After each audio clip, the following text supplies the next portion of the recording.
নমস্কার, কেমন আছো সবাই? আশা করছি সকলে খুব ভালো আছো, সুস্থ আছো আর সাবধানে আছো। তোমাদের আশীর্বাদ ভালোবাসাতে আমিও বেশ ভালো আছি। অঙ্কিতাস ব্লগের আরও একটি নতুন ব্লগে তোমাদের সকলকে জানাই অনেক অনেক স্বাগত। আরও একটি নতুন দিনের অনেক অনেক শুভেচ্ছা। আবারও একটি ব্লগ তোমাদের সাথে শেয়ার করছি। এই ব্লগটি হচ্ছে আমাদের বসন্তী পঞ্চমী, অর্থাৎ আমাদের সরস্বতী পুজো, যেটাকে আমরা বাংলার ভ্যালেন্টাইন্স ডেও পালন করে থাকি। যাই হোক, আজকে সরস্বতী পুজো, তো সরস্বতী পুজোর দিন কুয়াশা ঠান্ডা এগুলো থাকবে না, এটা তো হতেই পারে না। ছোট থেকেই আজকের দিনে কনকনে ঠান্ডায় সকালবেলা গায়ে হলুদ মেখে স্নান করে সকাল সকাল রেডি হয়ে চলে যেতাম স্কুলের পুজোতে। তবে এখন আর সেগুলো কোনো কিছুই নেই, তবে কুয়াশাটা কিন্তু এখনও ঠিকঠাক আছে। চলো, আজ রবিবার, আজ হচ্ছে সরস্বতী পুজো। সরস্বতী পুজো উপলক্ষে আজ আর সেরকম কোনো রান্নাবান্না সকালে করব না। তার কারণ হলো, ওখানে বসিয়েছি ভাত, আর এখানে একটু আলু আর মটরশুঁটি দিয়ে একটা চচ্চড়ি বসিয়েছি, এটা হচ্ছে। আর এখানে রয়েছে 2 পিস মাছের ঝাল, একটু মসুরের ডাল, আর এই পাশটায় আছে ছোলার ডাল, যেটা কাল রাতে বানিয়েছিলাম। তো আজ আর সকালবেলা রান্নাবান্না ঝামেলা করছি না, তার কারণ হলো এটা সকাল দিয়ে চালিয়ে নেব, আর বড়মশাই মাছ দিয়ে নিয়ে যাবে। তো যেহেতু আজ সরস্বতী পুজো, তো পুজো আসলেই আমাদের বাঙালিদের একটাই কথা মনে পড়ে যে একটু নিরামিষ খাবো। তো যেহেতু আমার শ্বশুরবাড়িতে নিরামিষের কোনো বালাই নেই, তাই ভাবলাম যে নিরামিষ না খেতে পারি, একটুখানি অন্যরকম কিছু খাবো, যেটা আমরা ছোটো থেকে খেয়ে আসছি। সরস্বতী পুজো মানে আমাদের কাছে ছোটো থেকে খিচুড়ি খাওয়ানো হয়েছে, তো সেটাই বানাবো, দুপুরে বানাবো। এত সকালে বানালে একদমই জল হয়ে যাবে, ঠান্ডা হয়ে, এখন আর বানাবো না, দুপুরে বানাবো। তো সকালবেলা কিছু তো লাগবে, সেই কারণে বড়মশাই কাজে যাবে, তো ওর খাবার তো রয়েছে, সাথে একটুখানি বানিয়ে নিচ্ছি এখানে আলু চচ্চড়ি। তো ওটা দিয়ে আমাদের সকালটা হয়ে যাবে। আর দুপুরে করব, এই যে এখনই কাটা বাছা করে রেখেছি, এখানে বেগুনি করব, আর এটা কেটে রেখেছি বাঁধাকপির জন্য, আলু আর টমেটো সব ধোয়া আছে, এগুলো সব গুছিয়ে রাখছি যাতে দুপুরবেলা সমস্ত কাজ বাজ সেরে পুজো টুজো দিয়ে আমি রান্না করতে পারি। সব কাজ সেরে নিয়ে রান্না করতে বসলে আমার এই কাটা বাছা থাকলে অনেকটা সুবিধা হবে, আর সাথে একটু বেলা হলে রান্না যে রান্নাটা করব সেটা সবাই গরম গরম খেতে পারবে। তার কারণ হলো আমাদের বাড়িতে খাওয়া দাওয়াটা, দুপুরের খাওয়া দাওয়াটা অনেকটা বেলায় হয়ে যায়, তো একটু বেলা করে রান্না করলে খিচুড়িটা একটু গরম গরম বেশ ভালো লাগবে, সাথে বেগুনি থাকবে, একটু বাঁধাকপি করব, আর আশা করছি সকলে সরস্বতী পুজো খুব ভালো কাটবে। তো চলো, সারাদিনে কী কী করি তোমাদের সাথে আস্তে আস্তে অল্প অল্প করে শেয়ার করার চেষ্টা করব। চলো, এখনকারে মোটামুটি হয়েছে। এই যে ঘরের অবস্থা, কিছু বাসন আমি বাইরে বার করে নিয়েছি, আর এই যে রান্নাঘরের অবস্থা। এখন গ্যাসটা মুছেই রাখবো, সব ধোয়াধুয়ি করেই রাখবো, দুপুরে আবার রান্না হবে। তো চলো, বড় মশাইরও গুছিয়ে দিয়েছি, আর এখানে এই যে আমিও এগুলো সব কাটা বাছা করে রেখেছি। যাই হোক, চলো আগে রান্নাঘরটা ঝট করে পরিষ্কার করে নিই। আর আজ দেখো সরস্বতী পুজো বলে কি সুন্দর মেঘলা করে রয়েছে, আর একদম কুয়াশায় আচ্ছন্ন। তবে শুধু সরস্বতী বলবো না, আর 4-5 দিন ধরেই এই অবস্থা। সবার সরস্বতী পুজো কেমন কেটেছে কমেন্টে জানাবে। আমার দিনটা কেমন কাটলো সেটাই তোমাদের সাথে আজকে শেয়ার করছি। আমার দিনটা নর্মাল একটা দিনের মতনই কেটেছে। ভেবেছিলাম বিকালটা একটু অন্যরকম কাটবে, তবে সেরকম কিছুই হয়নি আমার জীবনে। ওই যে তোমাদেরকে আগেও অনেক ভ্লগে বলেছি, বিয়ের পরে কোনো উৎসব, কোনো অনুষ্ঠান কোনোটাই আর আমার জীবনে নেই। সবই আছে সংসারের দায়িত্ব, কর্তব্য, সেটাই আজকে সারা দিন ধরে পালন করলাম। আর ভেবেছিলাম বিকেলে হয়তো একটু বড়মশাইয়ের সাথে ঘুরতে বেরোবো, তবে বড়মশাই কাজের থেকে আসতে দেরি করাতে আর বেরোনো হয়নি। তো যাই হোক, মন খারাপ নিয়েই আজকের ভিডিওটি তোমাদের সাথে শেয়ার করছি। আর তোমরাও কমেন্টে জানিও তোমাদের সরস্বতী পুজো কেমন কেটেছে। জানি পুজোটা 3 দিন আগেই পেরিয়ে গেছে, তবে আমি ব্লগটা শেয়ার করছি আজকেই। আমার শরীর খারাপ থাকায় পায়ে কিছু একটা সমস্যা হয়েছে, একটা অজানা রোগে আক্রান্ত হয়েছি, তবে কি হয়েছে বুঝতে পারছি না। যাই হোক, আজ ঠাকুমার অনেক স্বাদ হয়েছে মাথা ঘষবে। অনেক দিন ধরে বলছিলাম যে চলো তোমার মাথাটা ঘষিয়ে দিই, প্রচণ্ড নোংরা হয়েছে, কারণ রোজই ওনার মাথায় তেল দেওয়া পড়ে। তো উনি এই শীতের কারণে মাথা ঘষতে চাইছিল না, তবে আজ দেখো মেঘলা মেঘলা ওয়েদারে উনি বলছে মাথাটা ঘষবে। তার কারণ হলো উনি আর মাথাটা রাখতে পারছে না, মাথা প্রচণ্ড ভার হয়ে গেছে। তাই ভাবলাম যে ওনাকে আগে মাথা ঘষিয়ে দিয়ে তারপরে আমি স্নানে যাব। ঘরের কাজবাজ মোটামুটি শেষ, এখন ওনাকে স্নান করিয়ে দিয়ে আমি স্নানে যাব। তারপরে তোমাদেরকে সকালে বলেছিলাম রান্না করতে হবে, তো চলো ঝটপট করে আগে নিজেও স্নান করে নিই। এই যে ঠাম্মাকে স্নান করিয়ে ঠাম্মাকে একদম গোছ গাছ করে দিয়ে বসিয়ে রেখে আমি গেছিলাম স্নানে। আমিও মাথা ঘষে স্নান করে নিয়েছি, তবে যেহেতু ভিডিওটা আমার 3-4 দিন আগের, তাই তোমাদেরকে বলতে পারছি। মাথা ঘষে স্নান করেছিলাম এই কারণেই, পুজো তো করিনি, ভেবেছিলাম যে বিকালে ঘুরতে যাব, হয়তো যাওয়া হবে।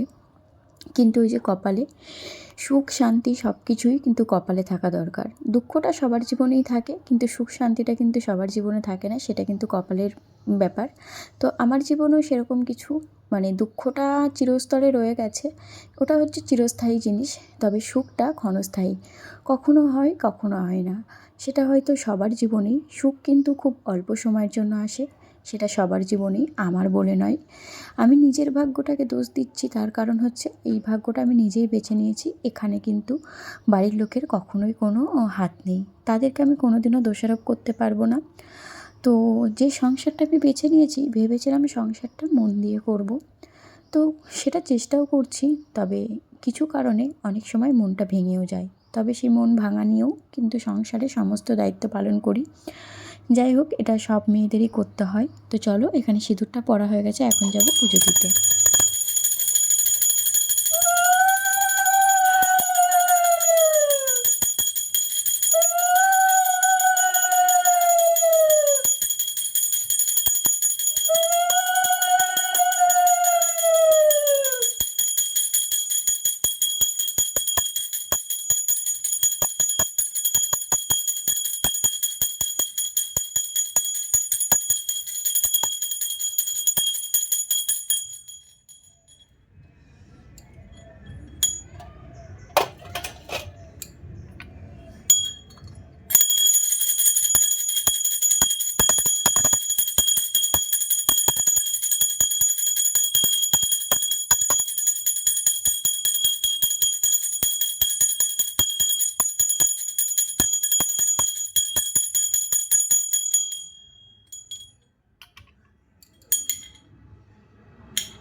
বিয়ের আগে এই সরস্বতী পুজোটা নিয়ে অনেক একটা মানে আগ্রহ থাকতো।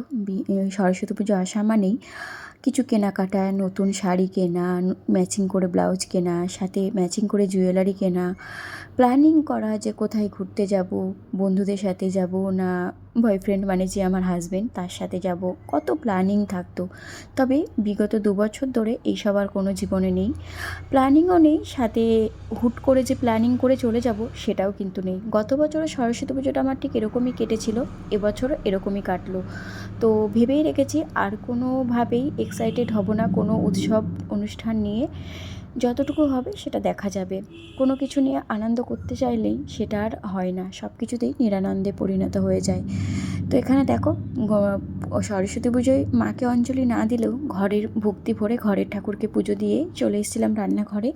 আর অনেকটা দেরি হয়ে গেছে, প্রায় 1টার কাছে বাজে। এখানে আমি পাঁপড় ভেজে নিয়েছি, আর এখানে বসেছি একটুখানি বাঁধাকপি কাটতে। খিচুড়ি করব, সাথে একটা ল্যাবড়ার তরকারি না থাকলে কি খিচুড়ি খেয়ে জমে, তাই না? তোমরা কে কে খিচুড়ির সাথে বাঁধাকপি বা কোনো রকম একটা নিরামিষ তরকারি পছন্দ করো। আমার তো শুধু খিচুড়ি কখনোই ভালো লাগে না। অনেকে আবার ডিম ভাজা দিয়ে খিচুড়ি খেতে ভীষণ ভালোবাসে, তবে আমি কিন্তু এই যে একটা ল্যাবড়ার তরকারি হয় অনেক রকম সবজি দিয়ে, ওটা দিয়েই কিন্তু খিচুড়িটা বেশি ভালোবাসি। তো সেই কারণেই আজকে আমাদের মেনুতে খিচুড়ি সাথে পাঁপড় ভাজা, আর এখানে সকালবেলায় বেগুনি কেটে রেখেছিলাম, বেগুনটা তোমাদেরকে সেটা দেখিয়েও রেখেছিলাম।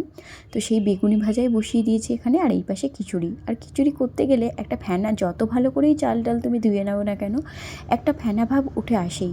তো সেটাই এখানে দেখো ফেলে দিচ্ছিলাম, ওই ফেনা ভাবটা ফেলে দিতে হয়। যখনই আমি ডাল সিদ্ধ করি বা ভাত করি তখনই এই যে ফেনাটা উঠে আসে, ওটা কিন্তু আমি সবসময় ফেলে দেওয়ার চেষ্টা করি। তো এখানে দেখো ওদিকে খিচুড়ি আর সাথে এদিকে বেগুনি ভাজা বসিয়ে দিয়েছি, কারণ আমার হাতে সময় খুব কম। তো তখনও ভাবছিলাম, যখন আমি এখানে কাজ করছিলাম তখনও ভাবছিলাম আজকে ঘুরতে যাব, একটু তাড়াতাড়ি কাজ বাজ সেরে একটু রেস্ট নিয়েই বিকালে বেরোবো, কারণ সারাদিন কাজ বাজ করে কোনো এনার্জি পাওয়া যায় না। কিন্তু দেখো হাজারো কষ্টের মাঝেও কিন্তু সমস্ত কিছু মেনে নিয়েছি। তো যাই হোক, ঘুরতে তো আমাদের যাওয়া হয়নি, তোমাদেরকে আগেই বলে দিচ্ছি। আর ভিডিওটা তারপরে আমি আর কোনো রকমভাবেই কন্টিনিউ করিনি, যেহেতু একটা আশা ছিল কেমনভাবে সাজবো, কি শাড়ি পরবো, সমস্তটা রেডি ছিল। কিন্তু শেষ পজিশনে যেহেতু যাওয়া হয়নি, তাই মনটা ভেঙে যাওয়াতে আর ভিডিও করার ইচ্ছাটাও হয়নি। তাই ভিডিওটি অনেকটাই ছোট, শুধুমাত্র যেটুকু টাইম আমি ভিডিও করেছিলাম সেটা হচ্ছে বরমশাই বাড়ি আসার আগ পর্যন্ত। তো এখানে দেখো আমি বাঁধাকপিটা কেটে নিচ্ছি, আর ওদিকে বেগুনিটাও হচ্ছে, আর ওই পাশে খিচুড়িও হচ্ছে। তো চলো কীভাবে রান্না করলাম সেটাও তোমাদের সাথে একটু শেয়ার করি।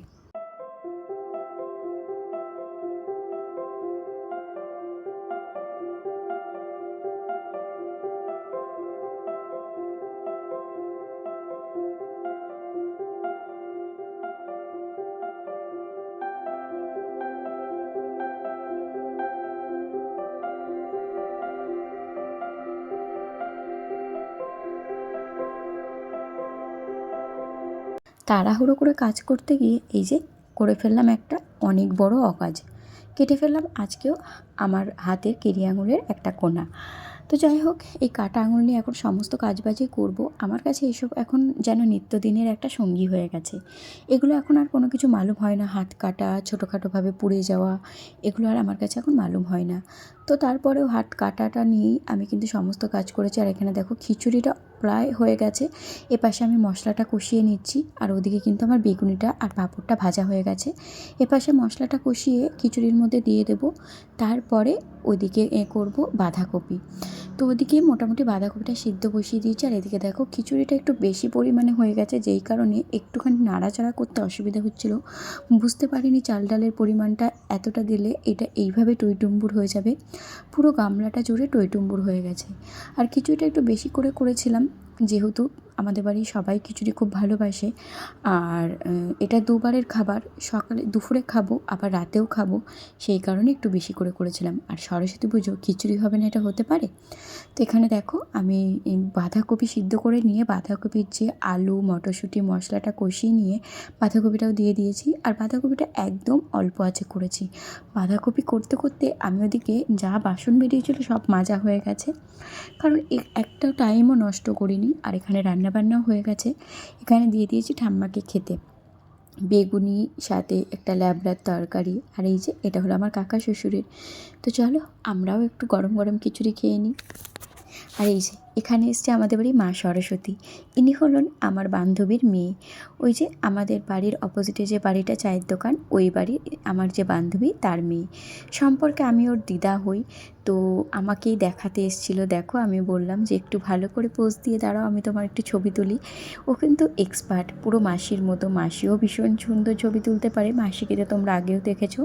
আর এই যে কুট্টি সরস্বতী এসছে আমাদের বাড়িতে, আর এখানে দিয়ে গেছিলো ওরই দিদা আমাদের প্রসাদ। তো সরস্বতী পুজোর প্রসাদ পাবো না এটা হতে পারে? পুজো না করলেও প্রসাদ পাওয়ার ভাগ্য আছে। যাই হোক, ভিডিওটি এখানেই শেষ করছি। সবাই ভালো থেকো, সুস্থ থেকো, সাবধানে থেকো। আর ভিডিওটি কেমন লাগলো কমেন্টে জানিও। দেখা হবে আগামী